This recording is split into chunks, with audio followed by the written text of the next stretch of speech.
네, 드디어 우리 시간으로 내일 저녁부터 연준의 FOMC가 열리게 됩니다. 드라기 총재에 이어서 버냉키 의장이 어떤 경기 부양책을 내놓을지 시장에 관심이 되고 있는데요.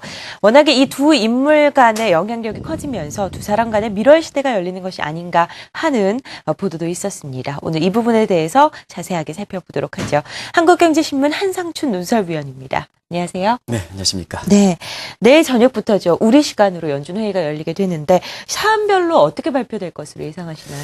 대충 그 회의 결과는 나왔습니다. 네. 그래서 지금 그 FRB에서 취급하는 주요 정책별로 좀 말씀드리면 일단 금리는 뭐 더 이상 내릴 수가 없죠. 다만 지금 초저금리 유지에 기한을 설정하는 문제를 좀 연장시키는 것, 네. 이런 것으로 좀 금리 정책이 나오지 않겠나. 오늘 좀 시간이 많이 늦게 시작했어요. 그래서 좀 빨리빨리 진행할게요. 네.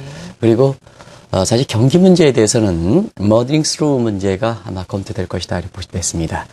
또 한 가지는 지금 무디스와의 경고도 있었습니다는 역시 이 통화 정책이 제대로 되려면 가장 그 당면한 문제가 재정 절벽 문제거든요. 이 재정 절벽에 대해서도 통화 정책의 효과적인 측면에서 재정 절벽이 더 이상 나오지 않도록 행정 단계에 요청하고 의회의 협조를 구하지 않겠느냐 하는 얘기고요. 그다음에 이제 가장 관심이 되는 Q3 문제는 사실 지금 상태에서 나중에 말씀드리겠습니다만 추진하더라도 규모가 축소하는 문제. 네. 또 추진한다 안 할 때는 뭐 이렇게 지난번 잭슨 홀 미팅에서 얘기했던 사항들. 그래서 구체적으로 언급을 피하는 이런 식의 결과가 나지 않겠느냐 이렇게 보고 있습니다. 네. 사실 관심이 되고 있는 3차 양적 완화 정책에 대해서는 예상보다 빨리 발표가 되진 않을 것이다라고 생각을 하고 있는데요. 왜 그런 의견이 나오고 있는 걸까요? 지금 연준에서 경기 부양책으로 추진하는 주스타는 결국 오퍼레이션 트위스트 정책입니다. 시청자 여러분도 오퍼레이션 트위스트 정책을 추진하는데 양적 완화 정책을 느닷없이 갖다 대면 사실 정책 혼선을 빚는 거거든요. 왜냐하면 양 정책 간에 하나는 유동성 공급 정책이고 하나는 실무가 금융과 연계시키는 정책이거든요. 그러면 시청자 여러분이 이 정책의 당국의 책임자라면 지금 무슨 정책을 밀어붙이는데 또 다른 그 경기 부양 효과가 나타나지 않는다 해서 또 다른 정책을 밀어붙이면 어떠냐 하면 정책을 받아들이는 사람 입장에서는 혼선을 빚는 겁니다. 우리가 무제한 채권 매입도 지금 이제 드라기 총재는 밀어붙이지만 사실 그 받아들일 수 있는 국가는 지금 받아들이지 않겠다는 얘기거든요. 네. 그런 것이 이제 시장에 가면서 점점점에서 어떤 사람들은 바주카식으로 돈을 풀면 주가는 올라가지 않겠느냐 하는데 정책이라는 것은 추진할 수 있는 당국자의 여건과 받아들일 수 있는 여건이 같이 맞물려야 됩니다. 이런 것을 종합적으로 검토를 해서 초기에 이 정책이 나왔을 때 시장에 미치는 효과가 그렇게 기대만큼 오르지 않을 겁니다 하는 이런 말씀을 드렸는데요. 시장 상황이 그대로 그렇게 반영되지 않습니까?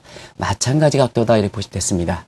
지금 미국의 경기 부양책의 주스타는 오퍼레이션 트위스트 정책이다. 그래서 금융과 실물에 연계시키는 정책이다. 경기 지표가 조금 안 좋게 나왔다 하더라도 주스타의 3차 양적 같은 성격이 다른 것을 밀어붙이면 정책 혼선, 파리스 컴플레인트 문제가 나오는 겁니다. 그래서 일단 양적 완화 정책에 대해서 상당 부분 추진하더라도 오퍼레이션 트위스트 정책의 시한이 올해 12월 달로 잡혀 있거든요. 그 일은 넘어가지 않겠냐 이렇게 나오는 것도 바로 그런 측면이다 이렇게 보실 때 있고요. 그다음에 3차 양적 정책은 라스트 리조트 개정입니다. 최후의 볼입니다. 그러면 시청자 여러분께서 정책 당국인데 마지막 동원할 정책까지 다 쓰면 그 위에 경기가 회복되지 않을 때는 어떻게 될 것이냐. 네. 더 불안하거든요. 버냉키 장이 교체되는 그런 운명도 처해질 가능성이 있습니다. 그런 측면과 그리고 아무리 FRB에서 견제와 균형을 한다 하더라도 대선을 앞두고는 정치적인 비판 문제, 정책 파워플리즘 문제 때문에 대선을 코앞에 두고 있는 입장에서는 아무리 FRB가 중립성을 유지해야 한다 하더라도 3차 영적 정책을 과감하게 밀어붙일 수는 없는 겁니다. 그렇기 때문에 추진하더라도 나중에 추진하지 않겠냐 이런 것이 월가에 급부상하는 것도 바로 그런 측면이다 보시됐습니다. 네. 뭐 열리게 되는 F1, FRB의 결과를 보면 알겠지만 FRB와 ECB 이 각국 버냉키 의장과 드라기 총재의 의견이 매우 비슷하다는 것을 저희가 예상할 수가 있는데요. 일부에서는 두 사람의 밀월 시대가 열리는 것이 아닌가 이렇게 표현을 하고 있거든요. 그렇습니다. 지금 상태에서는 드라기와 그다음에 버냉키가 나오는 정책이 거의 대동소이합니다. 그런 측면에서 한 가지 양식씩 말씀드리면 일단 유럽위기에서 확실히 공조체제를 유지하는 것 같습니다. 그래서 지금은 국제금융 시장에서 BD 밀월 체제다.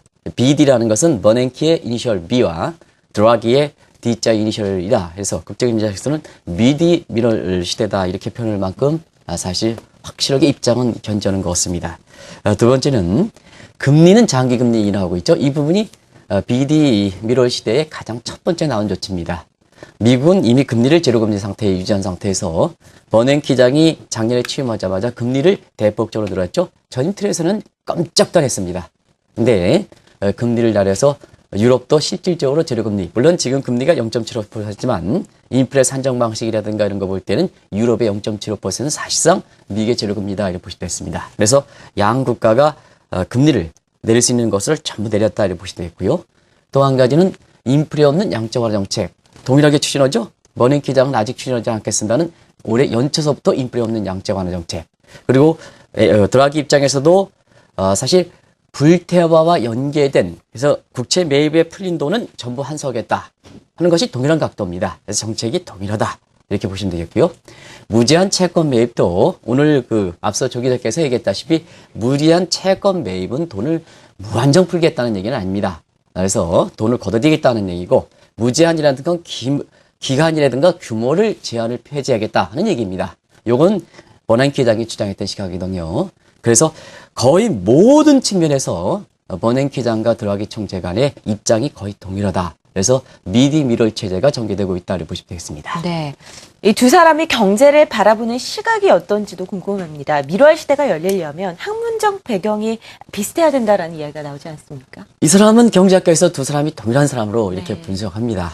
경제학파에서는 여러 가지 학파가 있습니다. 크게 보면 시장을 존중하느냐, 정부 개입을 인정하느냐에 따라서 시청자 여러분 잘 아시겠습니다는 통화론자, 신자유자 이렇게 같은 맥락을 보고, 그 다음에 케인즈 학파, 신케인즈 학파 같이 하는데요. 이 두 사람은 공교롭게도 신케인즈 학파에 분류한다 이렇게 보시면 됐습니다.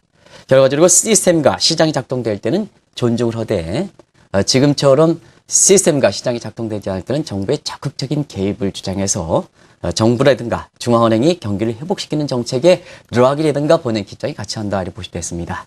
또 한 가지는 중앙은행의 목표인데요. 마이탈리스트, 즉 통화론자 같은 경우에는 물가 안정에만 해이지 위기 극복이라든가 경제 성장은 하지 말아야 된다 하는 천사의 키스를 주장했는데 반해서 두 사람은 중앙은행의 입장이라는 것은 그때그때 우선순위에 있어서 바뀐다. 자, 지금은 뭐냐? 경기를 회복시켜야 된다. 그래서 물가 안정이 됐을 때는 다른 목적도 추진해야 된다 해서 악마의 키스라는 정도를 할 때는 두 사람 입장을 같이 한다 이렇게 보시면 됐습니다. 다만 한 가지, 최근에 무제한 정책을 이렇게 본다면 우리가 학파 간에 이렇게 논쟁을 할 때는 저희들이 학생들을 가리키고 또 과거에 우리가 배울 때도 양 간의 입파가 아주 대립되는 거로 봅니다는 이 사람들이 이렇게 생각은 유연한 사고를 갖고 있다. 그래서 통화론자의 강점을 갖고 있는 이 expectation theory, 기대 가설을 수용해서 무제한으로 둔다는 건 돈을 많이 푸는 게 아니고 경제 주체들에게 기대를 계속해서 끌어가기 위해서 조건과 제한을 두지 않는다는 얘기거든요. 그래서 네. 기대 가설을 일부 수용하는 것은 이 두 사람들이 아주 유연한 사고를 갖고 있다 이렇게 보시면 되겠습니다. 그래서 학문적 배경이라든가 지금 경제 문제를 풀어가는가 경기를 진단하는 방법이 대부분 다 비슷하다 이렇게 보시면 되겠습니다. 중요한 것은 이 버냉키와 드라기 총재 간의 미럴 시대, 어떻게 보면 공조라고 할 수 있겠죠. 공조가 열리려고 하면 어떤 형태로 되는 것인가 하는 것도 저희 입장에서는 중요한 부분이 아닐 수가 없습니다. 어떤 부양책이 전개될까요? 네, 우리가 미럴 시대 하면 항상 얘기 나오는 것이 과거에서 정치적으로 미럴 시대 이렇게 많이 나왔죠. 그런 세계하면 항상 얘기하는 게 느슨한 관계냐, 아주 긴밀한 관계냐 이렇게 보는 겁니다. 그런 각도에서 느슨한 관계의 미럴 시대라면 앞서 말씀드린 같이 정책적 공조는 문제. 그렇지만 양국의 주권 문제는 이렇게 인정을 하는 이런 게 느슨한 관계다라고 볼 수 있습니다.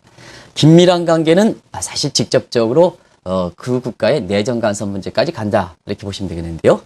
그런 상태에서 지금 두 이렇게 총재 간에 사실상 앞서 말씀드린 같이 통화 정책의 기조에 대해서는 금리라든가 인플레 없는 양적화 정책이라든가 무제한 채권 매입이라든가 이런 건 거의 같이 간다 하는데요.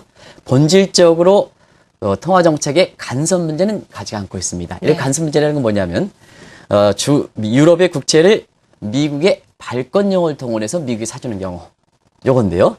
사실상 이 국채 매입하는 문제는 재정 적자 문제이기 때문에 유럽에서 발생한 문제거든요. 미국이 발권적 동원해서 직접적으로 한다면 가장 좋은 미러 관계입니다는. 네. 그럼 미 국민들이 부담을 준다는 측면에서 이것은 좀 이렇게 추진하기 어렵거든요. 그래서 느슨한 관계 형태의 비드 미러 시대가 전개되지 않겠나 이렇게 보고 있습니다. 두 사람의 공조 같은 이런 외부 변수들이 국내 시장의 외국인 자금 유출입에 굉장히 큰 영향을 미칠 것으로 예상이 되고 있습니다. 우리나라 얼마나 많은 영향을 받게 될까요? 가장 좋은 모습은 역시 긴밀한 관계를 유지해서 ECB가 발권역동원해서 지금 유럽의 국채를 사주는 게 아니라 FRB가 세계 가장 중심국이 발권역동원해서 사실 유럽의 국채를 사준다면 아마 국내 증시 입장에서는 대형 호재가 될 겁니다. 그러나 최근에 양 총재 간의 미러시가 전개된다 하더라도 국내 증시에 중립적인 이렇게 영향을 미치는 것은 역시 사실상 지금은 아무리 글로벌 시대다지만 지금 무역 규제 분쟁이 많이 나타나고 글로벌 환율 전쟁이 이런 조짐이 많은 것은 역시 국민을 생각하지 않을 수 없다 하는 측면에서 네. 애국주의라든가 이런 것이 사실상 정치권에서 표심을 생각하는 입장에서는 그걸 무시할 수 없는 이런 상태거든요. 그래서 느슨한 관계가 된다면 가장 국내 증시에서 이렇게 비관론들이 얘기하는 유럽계 자금 이탈되는 이런 경우는 없겠다 하는 것을 말씀드립니다. 그래서 계속해서 중심선을 이렇게 올라가되 변동폭은 계속해서 확대를 가져가는 이런 쪽에 지금의 모습이 앞으로 지속되지 않겠나를 보고 있습니다. 각 나라별로 경기 부양을 위한 특단의 조치가 내려지고 있는 가운데 13일에 우리나라에서 금융통화위원회가 열리게 됩니다. 추가적으로 금리를 인하할 것인가 이 부분이 가장 관심이죠. 네, 금리 인하의 분위기는 성숙돼 있다 이렇게 네. 보시면 되겠습니다. 워낙 저희들이 예상한 것과 또 시장 친화적과 달리해서 이 한국은행에서 이렇게 금통위에서 결정되기 때문에 사실상 쉽게 예상할 수는 없습니다는. 그래서 중앙은행 총재 평가에서 우리나라가 가장 안 좋은 12인에 속해 있는 거 아니겠습니까? 시장 네. 친화적으로 가지 않기 때문에. 그래서 시장의 예상대로 보고 또 금리 인하의 성승 여건을 이렇게 본다면 사실상 지금은 금리 인하 여건이 성숙돼 있다 이렇게 보실 수 있습니다. 왜냐하면 지금은 정부에서 경기부양책을 발표한 상태입니다. 경기부양책, 재정정책에서 경기부양책하면 경기부양 효과가 되면 통화정책 사이드에서는 정책적으로 공조를 해야 됩니다. 한국이 그동안 재정정책과 통화정책 간에 미스매치했던 부분이 경기부양정책을 애써 추진하고도 효과를 보지 못한 상태가 네. 이미 지적되고 있지 않습니까? 그래서 재정정책과 통화정책은 협조를 해야 된다는 측면에서 엊그제 경기부양을 했으니까 통화정책 측면에서도 같이 경제를 이렇게 해야 되지 않냐 생각하고요.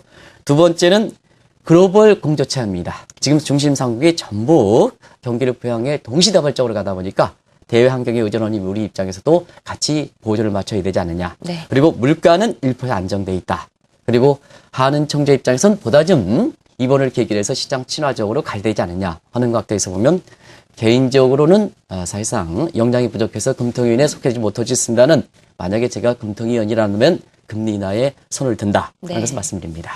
유럽중앙은행 이 드라기 총재가 특단의 조치를 내렸습니다. 이제 경기 부양책의 물결이 계속해서 거세지고 있는데요. 과연 버냉키 회장은 어떤 결정을 내릴지 오늘 전망해보는 시간 가져봤습니다. 한국경제신문 한상춘 논설위원이었습니다. 말씀 고맙습니다. 네, 고맙습니다.